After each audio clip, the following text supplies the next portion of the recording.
Përgjatë kësaj fundjave në skenën e teatrit të kukullave është realizuar shfaqja E Bia e Hënës dhe e Diellit. Një shfaqje kjo e cila sipas regjisorit të saj Eduard Ismaili, pavarësisht se është hera e disat që vihet në skenë për të veçlit e qytetit, interesi i vogëlueshve për ta parë mbetet tepër i lartë. Ismaili shprehet se çdo fundjavë në skenën e teatrit të kukullave vendosen shfaqje të ndryshme, të cilat transmetojnë mesazhe të vëra për fëmijët. Sipas regjisorit, E Bia e Hënës dhe e Diellit përcjell mesazhin se e mira do të mbizotërojë gjithmonë mbi të keqen.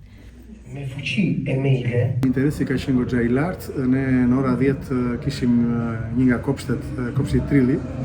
Ishte një nga kopshti një kopsht që erdhi. Ne fillon pak më shpejt sot, kurse tani në ora 11 është orari që ne kishim lënë. Si shikoni, salla është mbushur plot me fëmijë. Ne do të vazhdojmë edhe në javët në vazhdim. Në datën 28 do të jetë ylli që ra në kopësht dhe pastaj gjatë muajit mars edhe prill do të vazhdojnë çdo të shtunë të gjitha premierat që ne kemi dhënë në kohë. Është e çuditshme, interesi është në rritje, se për shembull E Bia e Hënës dhe e Diellit ne kemi dhënë edhe në turin vjeshtor dhe prap ka interes dhe po ndiqet.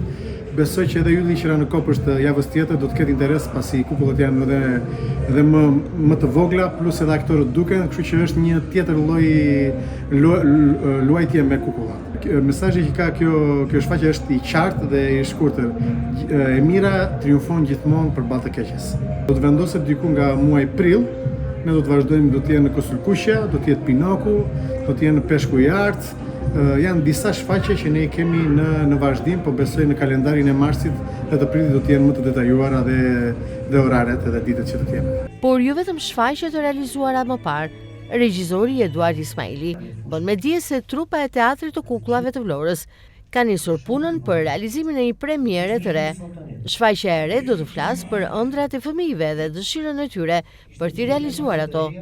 Sipas Ismailit, kjo shfaqje pritet të jetë gati në fundin e muajit mars. Është premiera e re, siç e u thash dhe fëmijëve, është diçka me ëndrat, që unë e kam parë që ëndrat e fëmijëve asnjëherë nuk duhet të shtypen ose të fshihen. Kështu që mendoj që do të jetë shfaqje e bukur, do të jetë në tavolinë dhe kjo shfaqje, do të jetë me kukulla që aktori do të duket, sepse ndoshta është edhe pak më e lehtë edhe në lëvizje. Ne mund të shkojmë edhe aty ku fëmijët mund të na kërkojnë. Që me këto shfaqje tradicionale është pak më vështirë, sepse sallat duhet t'i rregullojmë para kohë, kurse me këto për 10 minuta e kemi besoj atë skenën të bërë. Mendoj dhe shpresoj që diku nga fillimi i prillit ose fundi i marsit do të jetë gati, por varet, nëse puna do të ecë mirë, mund ta nxjerrim edhe në mars.